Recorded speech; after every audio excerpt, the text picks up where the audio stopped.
गोरखपुर से एक चौंकाने वाला मामला सामने आया है, जहां नौकरी दिलाने के नाम पर बड़े पैमाने पर ठगी किए जाने के आरोप लगे हैं। पीड़ितों का दावा है कि इस पूरे मामले में पिपराइच ब्लॉक क्षेत्र के निवासी विशाल कुमार सिंह का नाम सामने आ रहा है। बताया जा रहा है कि आरोपी सरकारी नौकरी दिलाने का झांसा देकर गोरखपुर, आजमगढ़, जंगल, कौड़िया, पनियाराज, महाराजगंज, संतकबीरनगर सहित कई जिलों से करीब 30 से अधिक लोगों का कई लाखों रुपए की धनराशि वसूल कर लिया। पीड़ितों का कहना है कि उन्हें नौकरी के फर्जी ज्वाइनिंग लेटर तक दे दिए गए, जिससे उन्हें विश्वास हो गया कि उन्हें वास्तव में नियुक्ति मिल गई है। लेकिन समय बीतने के बाद ना तो नौकरी मिली और ना ही पैसे वापस हुए। मामले में यह भी आरोप है कि विशाल कुमार सिंह और उनके परिजनों द्वारा एक संस्था के नाम पर कार्यालय संचालित किया जा रहा था, जहां 8 से 10 लोगों का स्टाफ के रूप में रखा गया था। इन कर्मचारियों को भी वेतन न मिलने की बात सामने आ रही है। पीड़ित कर्मचारियों का कहना है कि आर्थिक तंगी, मानसिक तनाव और सामाजिक परेशानी के कारण उनकी स्थिति बेहद खराब हो चुकी है। एक महिला कर्मचारी के बारे में भी गंभीर बात सामने आई है। परिजनों के अनुसार वह मानसिक तनाव में थी और कथित तौर पर आत्महत्या का प्रयास भी कर चुकी है। साथ ही एक अन्य महिला से 3 लाख रुपए लिए जाने की इस शिकायत भी दर्ज कराई गई है। पीड़ितों का आरोप है कि उन्होंने पिपराइच थाने, शाहपुर थाने में IGRS पोर्टल और संबंधित अधिकारियों से शिकायत की, लेकिन अभी तक उन्हें न्याय नहीं मिला। उनका कहना है कि कई मामलों में बिना पूरी जांच के शिकायत को बंद कर दिया गया। अब पीड़ित न्याय की मांग कर रहे हैं और प्रशासन से निष्पक्ष जांच की अपील कर रहे हैं। यदि आरोप सही पाए जाते हैं तो यह मामला न केवल आर्थिक अपराध बल्कि भरोसे के साथ बड़ा धोखा साबित हो सकता है। मामला यही है कि नौकरी के नाम पे विशाल सिंह पैसा लिया है। विशाल सिंह, उसके पिता का नाम है विनोद सिंह, बेला का रहने वाला है, बेला काटा का रहने वाला है। थाना पिपराइच है उसका। कैसे संपर्क हुआ आप लोगों से? संपर्क हुआ वहीं पे, मैं जैसे मेडिकल फील्ड से मैं हूँ, तो वहीं पे एक आकाश भारती नाम का लड़का है, पैथोलॉजी चलाता था, तो हॉस्पिटल में आना जाना था उसका, उसी के माध्यम से उस संपर्क हुआ था। तो हमसे बोला कि मैम दे दीजिए पैसा और 1 हफ्ते में आपका ये जितने मतलब लोग रहेंगे उनका ज्वाइनिंग लेटर वगैरह सब, तो हमको 1 हफ्ता में दे दिया। सही बात है, 1 हफ्ता के लिए बोला, 1 हफ्ता में दे दिया। उसके बाद ट्रेनिंग भी करवाया, बच्चों को बुला के ट्रेनिंग यहीं पे करवाया था गोरखपुर में ही।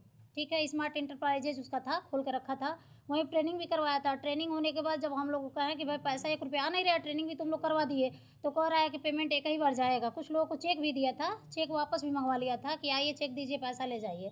फिर कुछ बात नहीं हुआ। फिर धीरे धीरे 2024 की बात है, ये अक्टूबर की। ठीक है, फिर 2025 आ गया, फिर ये 26 आपका आ गया। 25 लास्ट में बोला था कि नवंबर में मैं पैसा सबका रिटर्न कर दूंगा। मैंने उसके वहाँ गया भी, उसके घर पे भी लास्ट में हम गए, संजोग से मिल गया घर पे। जब घर पे मिला तो कह रहा है कि क्या पैसा आप दिए हैं, तो हम कह अकाउंट अपना चेक करो, तो कह रहा है अकाउंट में मेरे 80-85 हज़ार रुपया है। हम कहा जो कैश लिए हो, तो कह रहा है कैश का क्या सबूत है। और चूँकि पैसा भी वो कैश ले रहा था, पैसा अकाउंट में ले नहीं रहा था, कह रहा था अकाउंट में नहीं पैसा लेंगे हम, कैश ज़्यादा से ज़्यादा कोशिश करिए, कैश दीजिए हमको। यही सब बात हुआ और अब बोलने पे कह रहा है हम पैसा ही नहीं देंगे। आप लोगों को पहले टाइम तो बहुत दिया, वो टाइम पे टाइम देता रहा, उसके बाद से अब कह रहा है, कुछ दिन पहले मेरा बात हुआ था उससे, तो कह रहा है कि हम नहीं देंगे, जो करना है वो कर लीजिए आप। कितना पैसा दिए हैं? पैसा सबका मिला के वही 6 लाख रुपया है। आप खुद का कितना है? मेरा 1 लाख है। कितने लोगों को इस जाल में फंसे हैं? हमारे माध्यम से 8 लोग हैं। 8 लोग। जी। अच्छा, किस विभाग में नौकरी दिलाने की बात? स्वास्थ्य विभाग में था उसमें, उसके बाद से ये आयुष्मान विभाग में था, आयुष्मान कार्ड जो बनता है उस ब्लॉक स्तर पे था, और स्वास्थ्य विभाग में था। एनम जेनम के लिए पैसा दिलाया था उसको, ज्वाइनिंग लेटर वगैरह सब कुछ दिया है। कहाँ शिकायत कहीं की? शिकायत ये RGRS हुआ था, पिपराइच थाने से फ़ोन आया था। हाँ, सचिन पांडे कोई हैं जिनको जांच मिला है, कोई जांच वगैरह नहीं कर रहे हैं। 2 बार मेरे पास फ़ोन किए, बात हुआ, उसके बाद कह रहे हैं कि गलती आप लोगों की है। अच्छा, ये बताइए कितने लोगों को नौकरी उसने दिलवाया अभी तक? सर अभी तक एक भी लोगों को नौकरी नहीं दिलवाया है। कैसे विश्वास आप लोगों ने दिया कि वो नौकरी दिलवा देगा? वो बार-बार हमें भरोसा और विश्वास दिलाता रहा।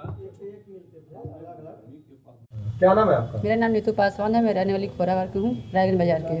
आपको कैसे संपर्क में? मेरा संपर्क बस ये संगीता जायसवाल जो हैं, ये हमारी फ्रेंड है, दीदी हम कहते हैं इनसे, हमारा बहुत ताल्लुकात है, घनिष्ठता है। तो इन्होंने बोला कि चलो एक मिल रहा है काम कर लो। हम कहा ठीक है, तो कुछ अमाउंट लगेगा, ज़्यादा नहीं। हम कहा ठीक है, कोई भी रहेगा तो 2-4 पैसा लगेगा, तो जाहिर से बात है नौकरी कहीं मिल नहीं रही है, और कहीं मिल भी रही है तो जाहिर से बात आदमी वेस्ट करेगा पैसा कि नौकरी मिल जाएगा बैठे बैठे। कितना पैसा आपने दिया? मैं दी 45,000। 45,000 जी। बैंक खाते में गए कि कैश? नहीं, मैं दी थी संगीता जायसवाल के अकाउंट में, वो दी थी उनको। मेरे सामने कैश भी दिलाया है। नौकरी आपको कहाँ दिलाने की बात की? स्वास्थ्य विभाग में खोराबार थाना खोराबार ब्लॉक पे। कहाँ तक पढ़ी लिखी हैं? मैं एनएम का कोर्स की हूँ।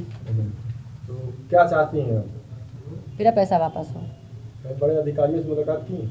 जी, एप्लीकेशन डाले थे तो कोई सुनवाई नहीं हुआ।